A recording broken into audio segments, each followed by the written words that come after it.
Hello, everybody. Welcome to UGASports Live. My name is Radi Nabulsi. I'm joined by Jim Donnan, the former Georgia Bulldogs head coach, and the number one reason everybody's tuned in to UGA Sports on a Tuesday afternoon when you could be going to lunch or ordering from Darden's Delights or doing anything but watching us. But I appreciate you doing it, and we're glad to have Coach taking his time and being with us. It's great to get insight from a former Georgia Bulldogs head coach, a guy who's actually been on the sideline, who's recruited, who's won big games.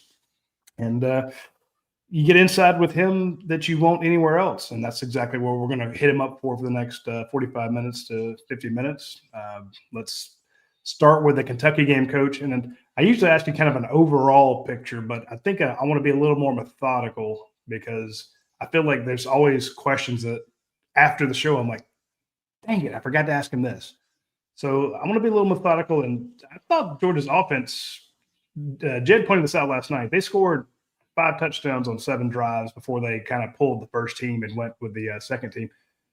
That seems pretty good to me. I know there's still a little bit of whining and complaining about the offense, but I didn't think there was much to complain about. I thought the first 2 drives are 75 yards and 96 yards, just methodical. I loved it. So if I'm a Georgia fan, I'm very excited about what I'm seeing on the offense. And that's with the offensive line that was busted up. Well, certainly you can find something wrong with every team.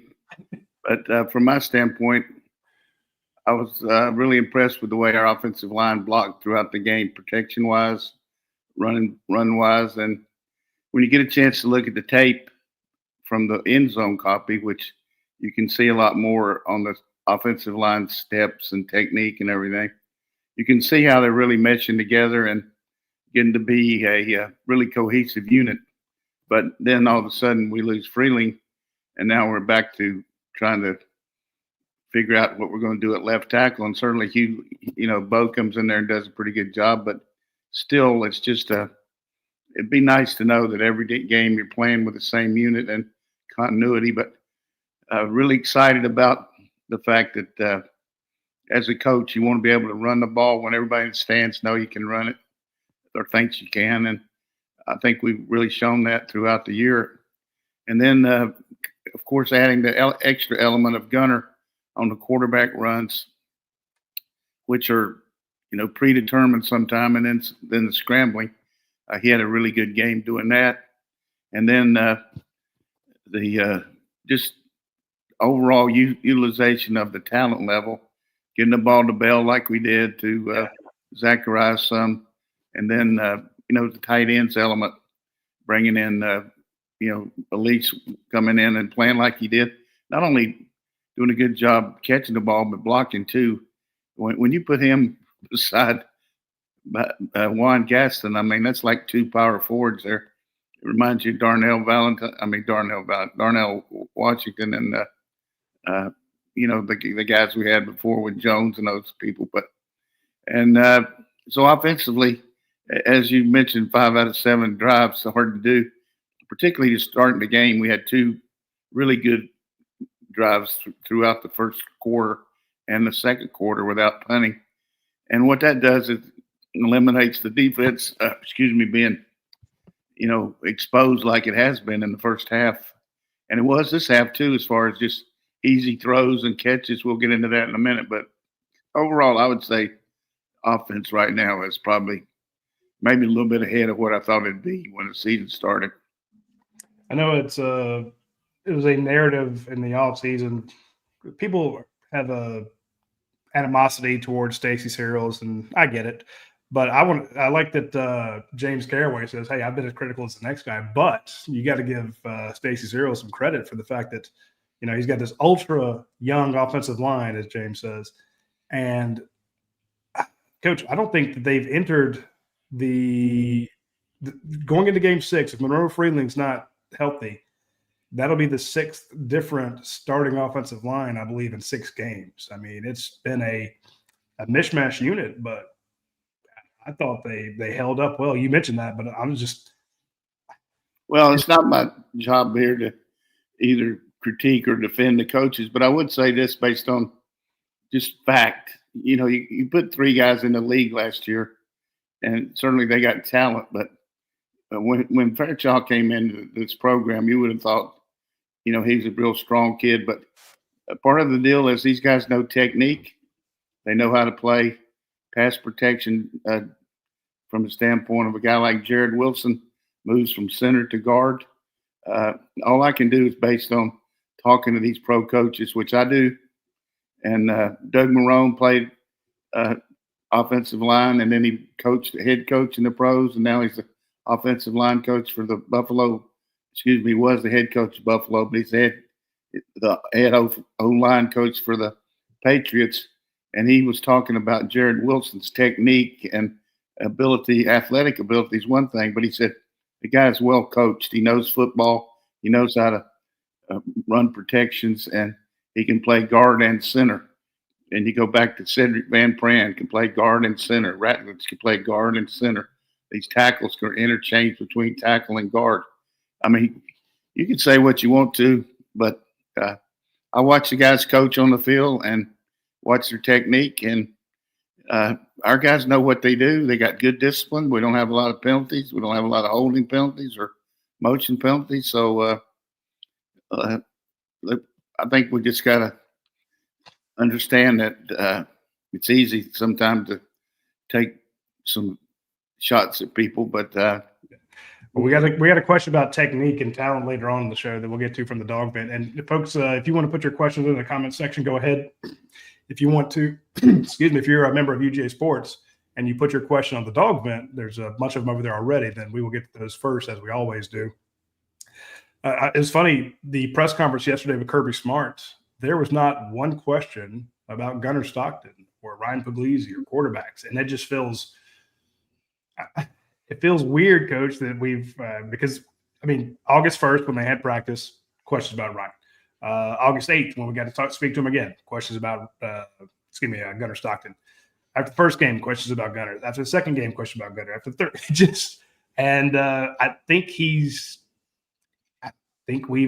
I don't think, in other words, there wasn't anything to ask. He did a good job. He had the one mistake that you pointed out that, just didn't see a guy.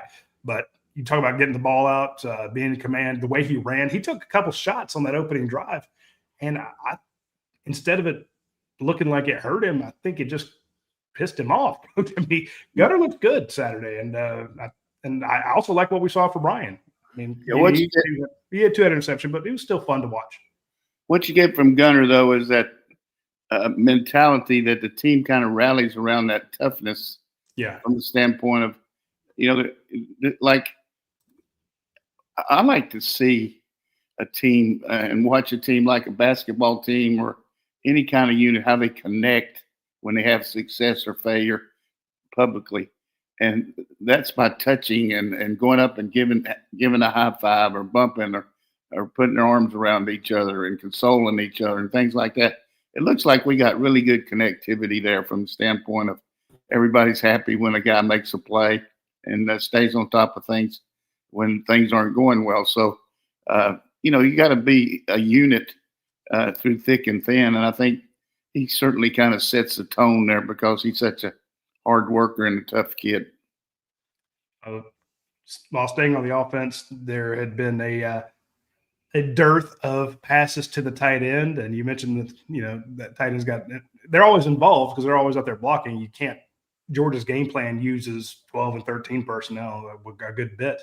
But it's fun to see Oscar Delp get one and run like his hair was on fire, Coach. Shout out to Oscar Delp for that. He certainly showed the speed, and it was a good dump off there where, it looked like everybody was covered, and then he just accelerated, and that gives you a really good path to setting up some easy throws. And the one thing that I like looking at the way that we're structuring our passing game is the built-in kind of things off of it. For instance, I think it was in the second quarter, we were in a kind of a 12 personnel, but we had a flare scheme with Delp kind of running an arc out on the perimeter and Bowen's running a flare pass with the idea that if they covered that, we wouldn't throw it. But it wasn't just a flare pass with the guy catching it and trying to out scheme or out initiate or miss the tackle. We had a guy arcing on him instead of just stalk blocking and lining up on it. And then behind that, we had Elise coming in with a little shallow cross on the Mike linebacker. And if the Mike jumped him, we had the backside X coming in on the square end with Humphrey. But the play started out with a fade to Colby to the field. Well, the defensive back was laying back so far that you knew on the snap they weren't going to be able to throw it to him. So he went through the reads. He looked at the flare. The safety had jumped that. The Mike had jumped, had not jumped Elise. And so he dumped it off. And it's a first down completion of 8 to 10 yards. And that's what you got to do with a controlled passing game. So good read by him. But we're not going to get into that. That's where Dane and Brent go over the film, don't lie. But as a coach, I like the structure that I always felt like you had to be able to throw something good, something that you could hang your hat on, because there's times when you're not going to get protection. The wind's blowing, it's raining, but we got some parameters there and some built-in stuff where they're not hard reads, but they're certainly effective first down throws, and it's a good structure by our offense. And there's been a lot said about screens and all that, but I've seen some stats that we're only throwing like maybe 0.6% more screens than when Monken was here. So maybe we are. That's the first thing everybody says when you throw a couple. Why do we throw so many screens? But I did want to make this one point, and I'm glad Dane comes on here. I really believe that Todd Monken is an outstanding coach. I watched him coach and for 3 years here. But when you look at who he had playing for him, offensive linemen are in the pros. The center was drafted. The guards were drafted. The tackles. You had a generational tight end in Brock Bowers. You also had Darnell. You had McConkey. You had Pickens. You had two backs that got drafted, and Milton and the guy Kenny McIntosh. But the number one thing you had the number one defense in the country getting the ball for you time after time for 2 years in field position, and you're always playing from ahead. The last 2 years, our defense getting no field position, getting no turnovers, and time of possession is so limited because the defense is out there. So it's hard to make comparisons between who's doing what and who's not doing it. But I do feel like that our structure is pretty much the same, and we're using our talent extremely well on offense. You mentioned the two guys that were drafted, the two running backs. You also had didn't put James Cook here during that tenure as well. Oh yeah, we got James in there. I forgot he's probably making more money than most people will ever make in life. He's up to $14 million. I left out a lot of them, but I'm just personnel wise, he had an advantage, which he would tell you too. But I think our personnel is starting to get back to where it was. That's what I was leading into, Coach. When you say Chauncey Bowens and Nate Frazier, Chauncey got the start, got his first career start this past weekend, reeled off, 70 yards. Chauncey Bowens looks good out there. And in my mind, when he came in, and he remembered like 2 years ago, he was maybe the only healthy running back at G-Day, and he got all the snaps, even though we were more excited about Trevor Etienne and the possibility there. This is a guy who, I guess in my mind, because it was Trevor Etienne, Nate Frazier, Chauncey Bowens, then if Etienne moves on, and we're getting really excited about what Nate Frazier can do when he shows that kind of electric over that he has. And in my mind, Chauncey's always just the number two. Right now, he looks really good as running back one. He had over 100 yards versus Alabama. He looked good against Kentucky. I think I was wrong, Coach. He's definitely a good back, and we got to play them all. We got the big guy coming in there some, and then catching the ball, and still got Peanut. So it's a good situation there with their offensive backs. But, I think it's just we can rehash who we have and what we don't have and all that. But what we got to do is talk about what we got. I think our offense is playing within itself, and let's move on to the defense. Okay. Defensively, there's a bit more question. I mean, they held a bad Kentucky team to a couple scores, nothing outrageous there. But you can extrapolate from that. On one of the drives, I think they had a pass at 46 yards, followed up by a pass at 29 yards. I mean, there have been some busts. Georgia's great against the run, but the passing game makes me nervous for facing a Jackson Arnold or a Trinidad Chambliss the following week. Or I know people are down on Arch Manning, but I've seen him pick people apart. So I'm just a little worried about we'll start with the secondary, and then we talk about the defensive line and maybe the edge guys. But let's start with the secondary coach. I'm worried. Well, hey, join the team. I mean, I'm worried too. But, I think it's just reality is you got to coach around some of the issues there and getting back to reality. We didn't do as well in the portal as we needed to. Yeah. We lost some good players and we lost some guys in the draft. But I just think it's a combination of not having the pressure on the quarterback, a lot of people throwing the ball on first down where you got the choice of run, pass, and our zone elements are just not coordinated sometimes as far as the big holes that we see.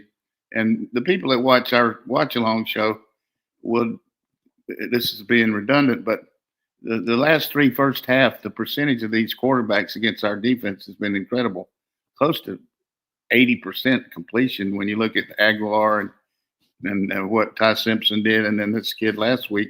So you really just gets to the point where you hope the guy either drops it or he throw it over his head. I mean, that's about the way it looks like. But our guys are working at it, and we just don't have a lot of guys that have played much at safety, from a standpoint of the safety opposite of KJ. And then Aguero is more of a run, stop, and star type guy at the other place. And then our linebackers are, very efficient against the run, but have not been that great against the pass, particularly on their coverage drops. So when you look at all that together, our secondary is a combination of the rush and the coverage. And then man-wise, we got some guys that, that do some good jobs occasionally, but if you're going to be playing press man, you got to get your hands on them. And it's just it's scary against the guys we're going against this week. Coleman and Singleton really are very adept at getting open, and the quarterback's a scrambling quarterback. So we'll talk about that. But I don't know what I can say about the secondary except lack of experience. They've shown some ability to get off the field, but not a lot. And you just got to hope that we get ahead of these guys and they make some mistakes. Scouting Auburn, they had a lot of penalties the last couple of games, but maybe they'll continue to do that. It just doesn't take a lot for your depth to be tested, even through the recruiting process. So 2023, Georgia has A.J. Harris signed. A.J. Harris is a tremendous cornerback. He's going to play in the NFL, transfers to Penn State. In that same class, Smoke Bowie, guy out of high school, Roddy, that I think we all thought was going to be a contributor at Georgia. It didn't work out almost immediately. Georgia's kind of been playing catch-up since then. Yeah, I mean, and then, Kimber left and went to Florida, and then all of these DNs that were rated ahead of Gabe Harris are playing other places in Pemba, Damon Wilson. So they were waiting for playing time here and didn't think they were going to get it. So we lost them. But I think we're beating a dead horse here as far as just over and over. But what I'm trying to point out is we can't compare this secondary to the past ones at Georgia because it's just not as talented. That's just the bottom line. This secondary is not anywhere near the quality of players back there that we've had, and they just got to have a role and augment it. I mean, you'd love to have Dan Jackson's experience back there. I mean, just because he knows what to do, he makes the calls, makes the checks, and some of these guys are making some plays, but they're not making enough of them. Yeah, but we're really feeling the loss of Malachi Starks. But like you said, who do you have? You got some good guys. I think it would help those guys in the back end, the inexperienced ones especially, if Georgia could get some sort of pass rush. And the first couple games, we just knew the guys were catching and tossing. There wasn't anything going on there. last few games, the guys have actually had some deep drops, and you're set up to get them, and Georgia just can't get home. It's I'm now I won't say I'm confused on the lack of pass rush. I'm just disappointed in the lack of pass rush. I thought we'd actually see a little bit more there. And well, you were worried and you're disappointed. I'm worried and I'm disappointed. I mean, the reality is you base it on fact, and you can't just base it on hope, but you base it on performance, not potential. And right now, nobody's getting to the quarterback. Yeah. And even I was defending it early because of first down throws, but even like the first half again has been a real issue for us. But I thought we did some really good things getting off the field, at certain times Saturday. But Kentucky is not a real measuring stick for what we're going to see offensively. And Auburn's not a great offense, but they got two players on the wings there that are just spectacular. We saw what Singleton did to us last year. Coleman is a big-time receiver, but their protection has been woeful. And, had like 9 sacks against Oklahoma, and I don't know how many against Texas A&M, but maybe we can do better against these tackles. And I noticed that Coach Freeze was saying that one of their tackles has a hearing issue that they figured out that they've worked on, so they're going to help him on the snap count. So I hate that they found that out before they played us. Isn't that something that you would find out way before now? Like, don't you do hearing and eyesight tests with these guys throughout the way?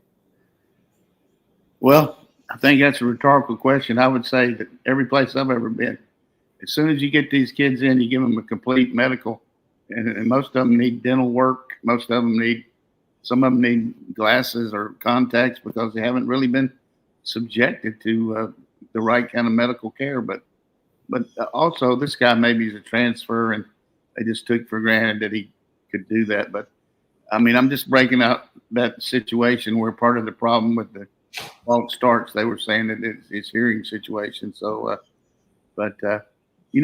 Freeze, you're no evil.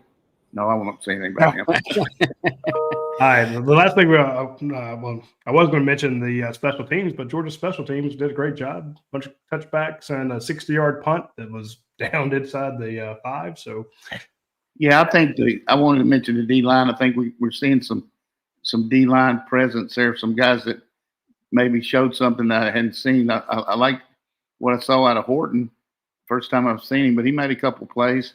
And then, we know what Kristen Miller can do and some of these other guys. So that's pretty good. But as far as special teams, we got the good one punt return, but had a block in the back or holding.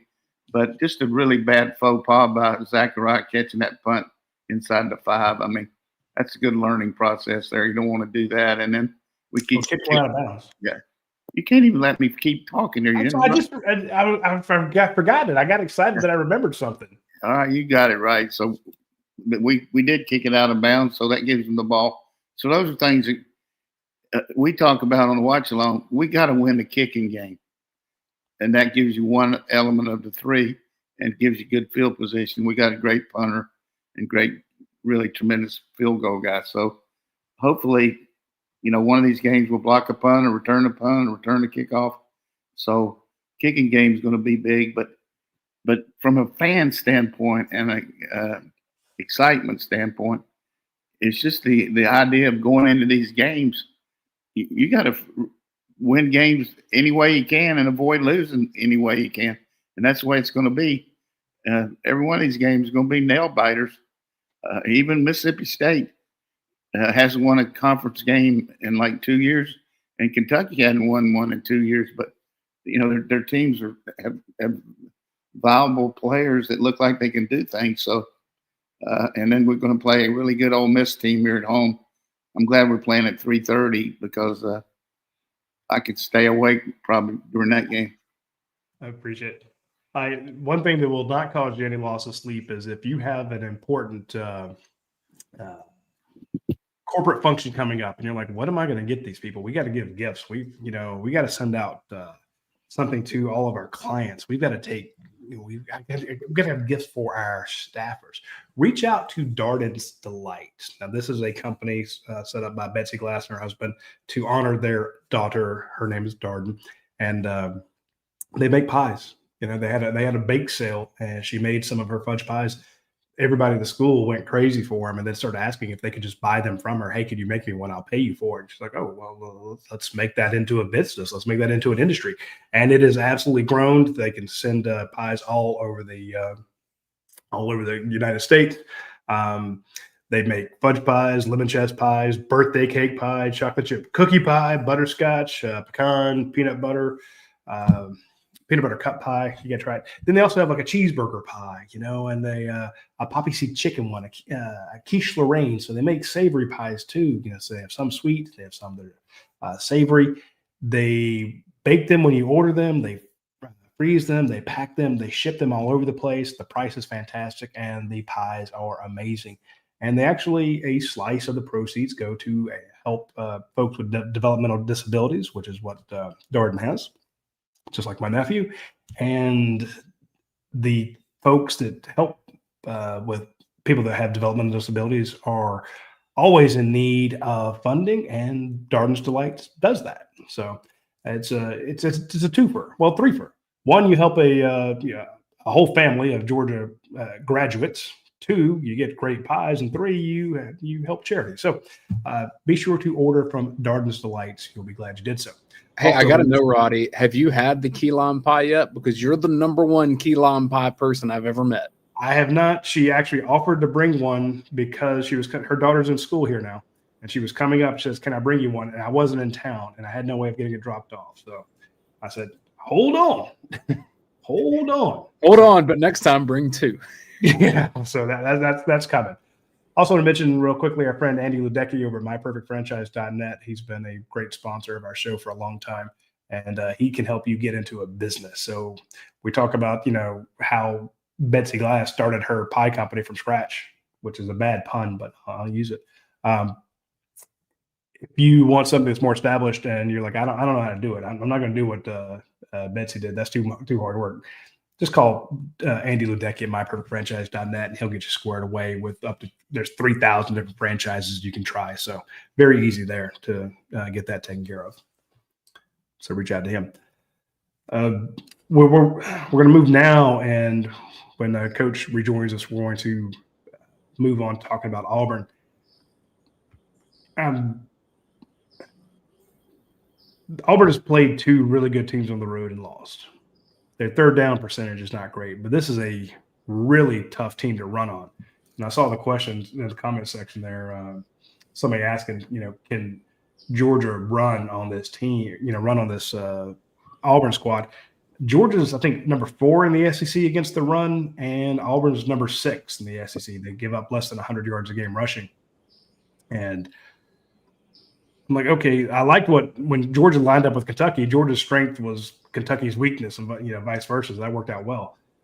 Georgia's strength on offense, running the ball, is their strength against defending it. So, Coach, the question has been asked, and I know we'll break down the offense and defense for Auburn or something like that. But the first question was, can Georgia run on this team? I think we can. I think we can run effectively. We're not going to run consistently because they got some really good ends. Their edge players are outstanding. But what we can do, I really think, is attack their secondary.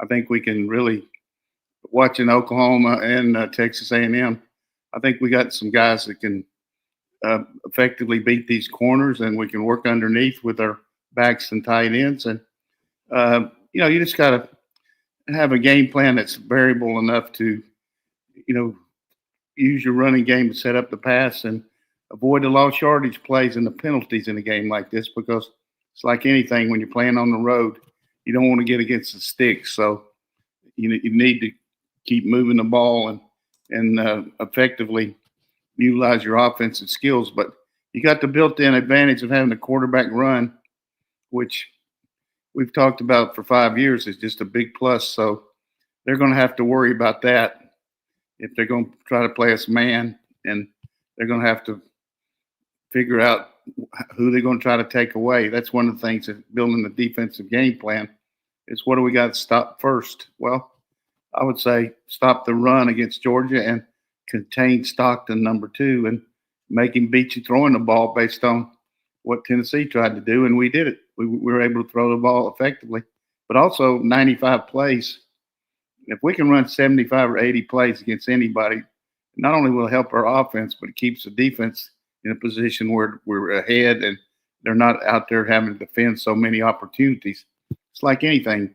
The more chances you have on offense, the better chance you got of hitting them. And I think we're going to see some deep shots by these guys. I mean, if I'm Freeze, I'm going to throw the ball up to Coleman 5 or 6 times and try to get Singleton one-on-one as much as I can.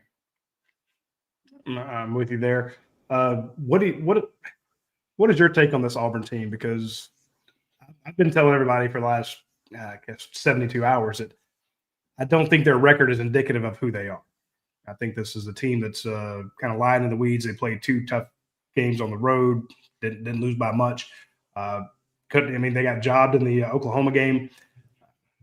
I'm just not as down on Auburn as a lot of people are, but maybe I'm just being pessimistic on a Tuesday, Coach. Well, you got to be pessimistic, realistic, optimistic, any kind of istic, because the reality is they're a team in transition with a coach who's in the 3rd year of the program, who's put a lot of money into these transfers and particularly quarterback and other positions. But the reality is they haven't been able to win consistently. You got a terrible record in the SEC after 2.5 years, but they've been in a lot of one-possession games. So you go back to the first year, probably should have beaten Alabama for sure. Alabama hits that 4th and forever and wins the game. And then they've lost several games like Oklahoma last year where they're ahead in the 4th quarter and throw the pick 6. But by that, I mean, it's a team that's trying to establish its identity. And there's enough doubt over there that the people aren't backing him. Like I talked to a guy this morning that is going to the game, and he's going with the Auburn guy, and the Auburn guy said, I don't know whether to pull for Auburn or pull for Georgia. And he said, what do you mean? He said, well, if I pull for Auburn, that means we're going to keep Freeze. So, right. I mean, people talk like that. So the reality for me is they're good enough. If you don't play your good game, that you can lose to them. I think that's what they've got to do is make us beat ourselves.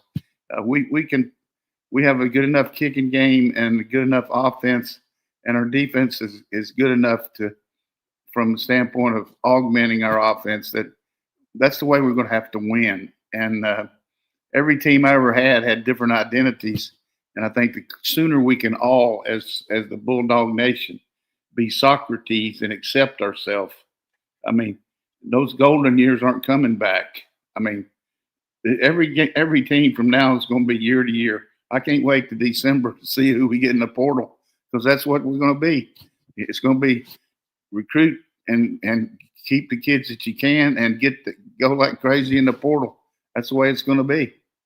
Here's the quandary with Auburn, Roddy, is you and I both covered games at Jordan-Hare. Coach, you've coached there. Night games at Jordan-Hare are scary for whoever's coming in there. Like, I don't know if it's weird voodoo, funky stuff happens. When their fans are into it, it's as loud as any place in the country. It's a tough place to play. But the fact is, the last 2 seasons under Hugh Freeze, Auburn has lost 4 games at home each of those years. And it's not just to Alabama. It's not just to Georgia. It's to Cal and New Mexico and Arkansas. I mean, they have not been good at Jordan-Hare Stadium, and they've not been consistent anywhere up until this point. All the stuff that Coach is saying of why some of the backers behind Hugh Freeze are a little more tepid these days. Good points. I mean, any way you look at it, and they lost to Vanderbilt. The same guy, Pavia, goes in there from New Mexico State and then does the same thing last year. But I think the reality to me for their team is they have won a couple games at home and got the crowd in it, lately. So, but as you mentioned, I thought Kirby kind of subtly yesterday, somebody asked him, have you played at night over there, Coach? And he really didn't say anything at the end. He said, yeah, I coached there and I played at night. But what he needs to say, he played 2 night games there when he played for me, and we won them both. One of them was an overtime thriller, and then the next year, 2 years later, we played over there, and we had a situation where Champ Bailey played 2 games himself, 123 plays, I think, but we ended up beating them over there. So not bragging, but Kirby, I think the only time he lost over there at Alabama was the one that kick 6 play. So he, and he lost his first year here, second year here over there, but redeemed himself in the championship game in the SEC. So he knows how to get a team ready, and it's a different atmosphere for sure. All these road games are just different. I mean, you play in these stadiums, and the other team that's why they got a home field advantage. But that's why the line on the game's 4 points. Yeah, that's what I was thinking, because somebody pointed out to me, like, why are you worried about Auburn's passing game? They're 15th in the SEC out of 16 teams. I'm like, have you seen Georgia's secondary against elite receivers in the first half of the last 3 games? It's if you went just by what was on paper, the line should be 13, 14, something like that. Georgia should be a couple touchdown favorite. And I know people like to ignore the line, but Georgia's been within a half point of the line like 2 of the last 3 games. It's just been dead on. I mean, the line last week was 20.5, and Georgia wins by 21. So it's Vegas knows what it's doing, and I'm with you, Coach. I see a lot of Auburn fans are like, "Hey, we are going to get killed by Georgia," and a lot of Georgia fans are like, we should win." So not a lot of confidence, and that's the calculus of everybody right now in college football, because nobody feels uber confident. I'm sure Penn State felt pretty confident. That didn't work out for them. Texas probably felt confident. It doesn't work out for them. It's just that's college football now. So, again, it's still enjoyable. I mean, the ratings for football are through the roof. I mean, it's going up and up and up. And people keep saying, well, it's just like the NFL now. I'm not going to watch. Well, you're all watching the NFL too. So, yeah, I mean, you watch these games in the NFL. I mean, interception on the goal line last night turned the whole thing around. I think, to me, I made this correlation talking to a friend of mine. I played tennis for years with the wooden racket, and then when they went to the metal one, what a change. I mean, all of a sudden, you got better equipment, and some of these players are a lot better because they now got power that they never could get with a wooden racket. And that's what you got with this transfer portal and the NIL. These teams are – look at Texas Tech. I mean, Texas Tech's probably going to run the table in the Big 8. Big 12 now. I mean, they might not win every game, but I think they probably in position where to be favored. But who would have thought going into the season, if you're just out playing golf or just going to lunch, who do you think's got a chance to be in the playoff? Texas Tech? I mean, and because of the defense, we're used to seeing them have a crazy offense. It's their defense that's leading the way. Yeah, I mean, they spent. I mean, Switzer was telling me that they spent like over $3 million on their defensive line. I'm not shocked. I mean, hey, Coach, I wanted to run the preseason AP top 10 by you and just get. I mean, we're October 7th now, so we're only a month and a half into a season. Number 1 was Texas. They have 2 losses. Number 2 was Penn State. They have 2 losses. 3, Ohio State undefeated. Clemson was number 4. They have 4 losses. Georgia was 5. They have a loss. Notre Dame was 6. They have 2 losses. Oregon at 7 undefeated. Bama at 8 has a loss. LSU at 9 has a loss. Miami undefeated after that.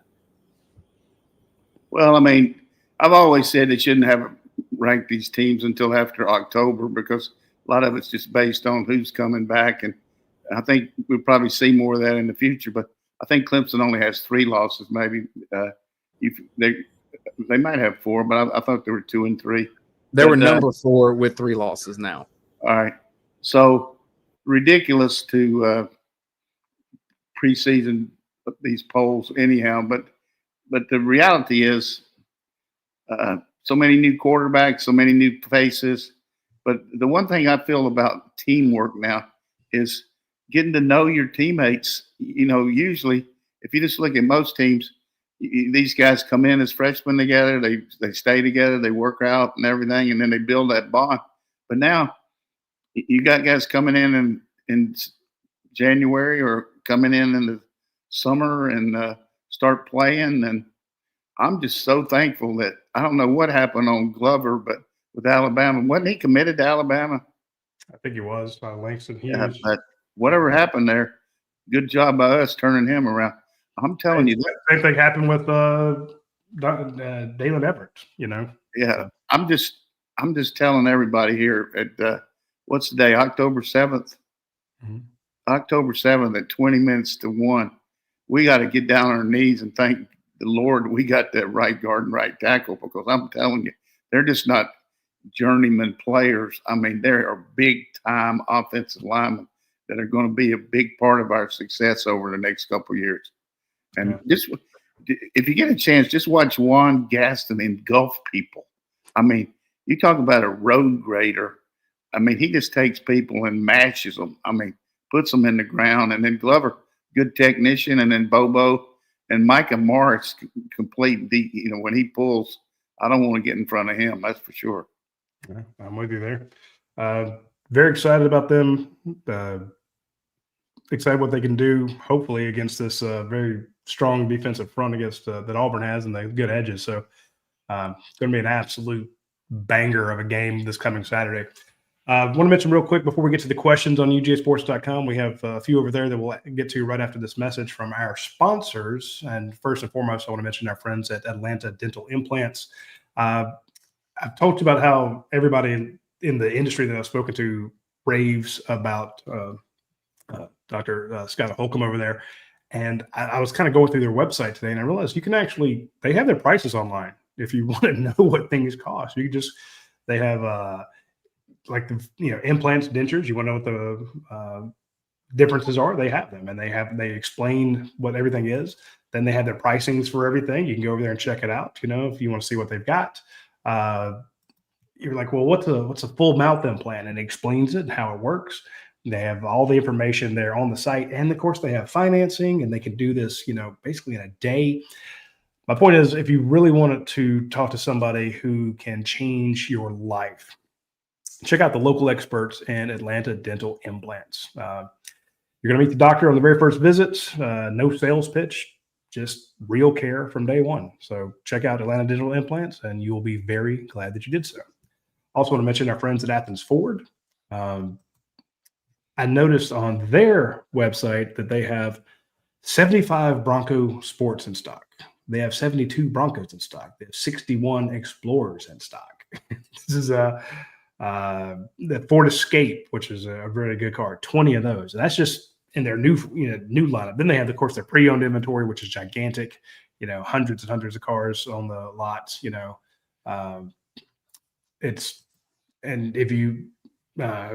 If you're in the military or a teacher, you get an instant $500 off. But 90 different pre-owned Fords over there that you can check out. So the point is, the selection. I know, and I've had somebody say, "Well, I like going to CarMax because they have a big selection." I'm like, you're a moron, because you're not going to get the lifetime powertrain warranty, and you can go to a place that actually services their cars and will give you a great warranty by swinging by Athens Ford. And they'll have Jeeps and Chryslers and Toyotas, Hondas, Subarus, whatever. They have a ton of those on the lot in their pre-owned section as well. So check out Athens Ford. You'll be glad you did so. Questions? Hey, Roddy, I got this text. I can stay a little bit longer, so we can go a little bit longer. Okay. Let's go to questions from UGAsports.com from Middle Tennessee Dog. Want to talk about the pass rush. Coach, what does a coach try to do to improve that at this point of a season? Is it more scheme, or is it more personnel and players of who you put in? A little bit of both. I mean, some of the schemes in the past maybe aren't as effective with these players that we got, and some of the players that we got aren't as effective just one-on-one. So seeing a lot of these guys play in the pros now that are rushing the passer and playing for Missouri and playing for other people. So I think you just look at ways to get an edge from the standpoint of deception as far as showing a look and bringing somebody inside, or, you try to get a mismatch physically on somebody and then out execute them. And then scheme wise, you try to get an unblocked guy that maybe the quarterback can't read. But from a college standpoint, these passes that they throw so many times are built in with a run, very hard to get to the quarterback when when you have a run play called and the quarterback decides he's just going to throw the ball. And in the old days, you would check the pass protection and the lineman was set back. But now the lineman block run, so you got to defend the run. You can't rush the passer when you're defending the run. So he's reading one guy, and if the guy plays the run, he throws it. If he plays the pass, he hands the ball off. So you got to use some deception there. So it's a good question. You got to use some effective schemes, but you got to get your personnel in a position where they can maybe get a one-on-one advantage. And that's the thing I think throws people off, coaches. People, we'll see every once in a while the quarterback has some time, but it's very seldom that you see a 5-step, 7-step drop and the guy just like you call them show passes. We just don't see a whole lot of those. It's just that's not the way the game's set up anymore. Yeah, I mean, you just got to use down and distance scheme. What can your secondary cover? If you want to bring more than 5 players, then can your safeties cover the tight ends or the slot? You got to look at that on your pressure too. It's one thing to bring pressure, but if you're not getting home, you better be able to cover those guys. And that's what we got to do more than anything. I don't worry about the pressure near as much as I worry about us covering people. Rad Dogs 1371 says he thought about your coach when watching Vandy versus Alabama after that big long run that Vandy hit early, and said they went away from it. What Bama could not stop at first. They went away from that and didn't do any more long runs up the middle. The question, though, Coach, do you think with the internet, 24 hours a day sports talk, has that made analysis harder for coaches and players to do their jobs? How do you handle the distractions when there are so many ways that you need to improve your deficiencies throughout a season and players are inundated with what people are saying about them? I really don't know that the players get that involved with it. Certainly, I don't talk to our players about it, but they're on Twitter and all that, but if you can drive yourself nuts worrying about what everybody thinks. So I don't really think that our guys worry about near as much as what the coaches are telling them and what they're trying to do with them. So, but it's the one thing that I've always told our team is don't make comparisons. You can't compare this team with other teams and your position with other guys. Base it on what you do and how you play. And the coach is going to try to coach you up the best of his ability. I'll tell you. Bulldog Ben. Let me jump on that question real quick. So that's one of our longtime folks there. I appreciate that, the question. I'll tell you what I worry more about from a distraction standpoint is the entourage around some of these kids. They have people who've been following them since, high school, family members, 2-3 spots removed, folks from the neighborhood, folks from, the suburbs that came with the kids from the high school, some high school coaches that have latched on these kids, hoping to ride them, to a promotion or, a better thing, saying, look, here's the kid I coached. And let's say you were a high 4-star, high 5-star, you come to Georgia, you're not putting up sack numbers. And your entourage, people you trust, the people who are in your circle, your ride or die folks are saying, oh, you need to do a different technique, or coach ain't coaching you right, or something like that. And I'm not worried about social media, Twitter, or like as the guy asked, the 24/7 analysis. Sometimes it's the people that get in their ears and tell them things that are not necessarily true or that they don't know about because they're looking out for their self-interest. And that's why you'll notice when Kirby talks about a kid, sometimes he's like, he comes from a good family, he surrounds himself with good people. And sometimes I take that as Kirby's way of saying he's coachable, instead of I've got to fight the trainer that they hire. Because, they've had quarterbacks will have like their own personal trainer. And sometimes that guy's going head to head with what his real coach is saying. And there's a lot of things that be distracting, but I don't think social media is one. I think it's sometimes the people around these kids that can be more distracting. Bulldog Ben wants to know why only 18 snaps for Chris Cole. Hey, good question, Bulldog Ben. I mean, I don't know. Based on listening to Kirby at these press conferences, everything's based on practice, and he's certainly playing 2 positions, some at linebacker, some at rush. And I could see more of Cole and William and Justin Williams playing more based on their efficiency when they're in the game. But again, you base it on what the game plan is, and that's definitely a good question because he looks like his effectiveness has been pretty good. Last one from the vent, Athens Dog 189. Which young defensive lineman or linebacker caught coach's attention or his eye during the Kentucky game? Well, Elijah Griffin continues to show this tremendous quickness and strength, ability to run to the edge. I also mentioned in the early part that Horton transferred from Miami. He's not a young guy, but definitely showed a little bit of it factor there in the D line. Of course, like to see what's going to happen going forward with Cole and Justin Williams for sure at linebacker. Yeah, big fan of those two guys. And I keep thinking, well, yeah, bring in Chris Cole and just let him attack. But at the same time, it's like, okay, well, who are you taking out?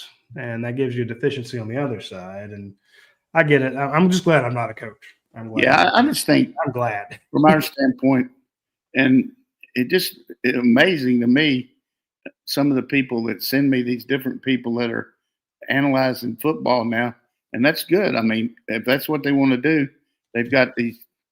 They watch the tape and they look at the players and they do all this stuff.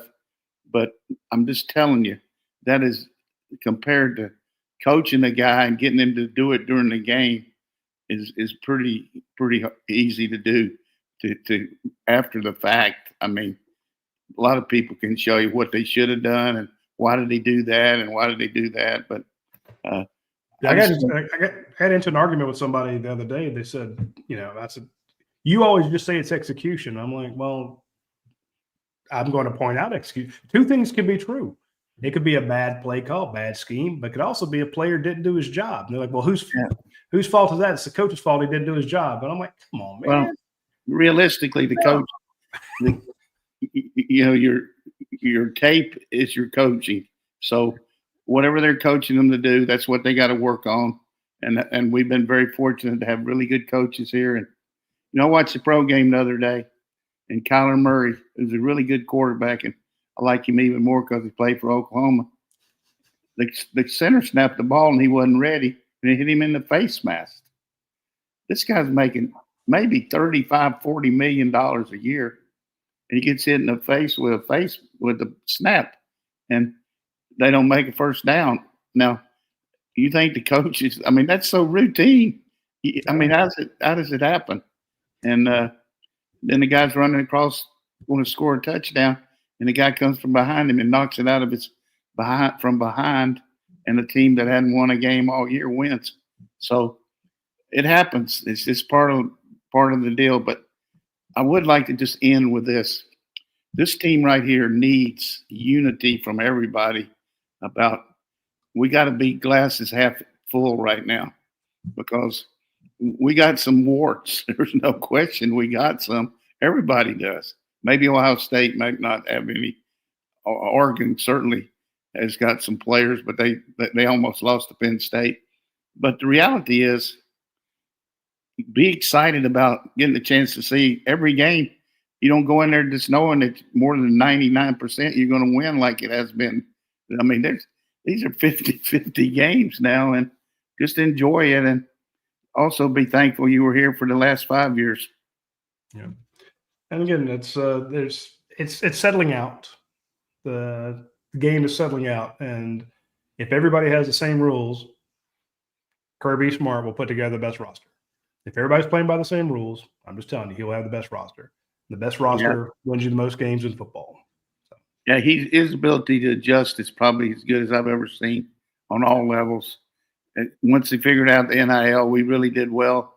Now that we see the transfer portal is going to be a one-time shot, that mirror there of 10 days, and you can't lose anybody in the spring anymore. So I think that's going to be great.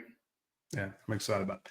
All right, folks, that's all the time we have for this week's show. We appreciate all of you joining us, and be sure to get with us this Saturday. We'll have the coaches, the watch-along show with Coach I will tell you, if you watched the Kentucky game with us, you saw Coach Donnan go on an absolute heater when it comes to predicting the calls predicting the plays before they happened. And I honestly thought the game was on tape delay. He had watched it that morning and was just. We was doing it for Kentucky too. One of the things for me, I'm rough. almost 81 years old. Some people kind of get off doing certain things. I can't play tennis anymore, but I really enjoy trying to help our fans find out what's going on. And I'm not trying to guess what's happening. I'm just going to tell you right now, I know what's happening. He does. He does. I mean, that's why you get insights in the game, because he can tell us, hey, this is going to be a pitch into the boundary here. And I'm like, well, Coach, why the hell would you toss the ball to a running back into the boundary here? And you're like, look at the defense doesn't have edge help there. They don't have perimeter help there. There's one of the things that helped me. Numbers. I'm like, oh, okay, that makes perfect sense. And of course, it's a 18-yard pickup into the short side of the field that I would never have predicted. So one of the things that helped me last week, though, obviously, I coached the guy that's calling the plays here, but they got different system, and then the guy that's coaching the defense for Kentucky is running some of the stuff that we ran here, and Brad Lambert, a coach from me, is one of their coaches now in the defense. So I had a pretty good idea what the defense was in too. So I'm going to kind of self-disclose that maybe I was using some Homer stuff on that, but I like to be able to that's kind of a challenge to me to help everybody watch the game. And, it's just you get a delight in being somebody that can maybe pull us hard for Georgia like all of us are doing, but explain why things are going good and why they're going bad. But I do think that without question, everybody needs to go to Hodson's or CVS or any place that you have a drug place. Take a reality pill. And you'll enjoy the season a lot more. Yeah, very true. All right, folks, that's all the time we have for today. We will see you this coming Saturday. Join us at about 7:30, and we'll have the game for you right here on the same Facebook page or YouTube channel. We'll see you later.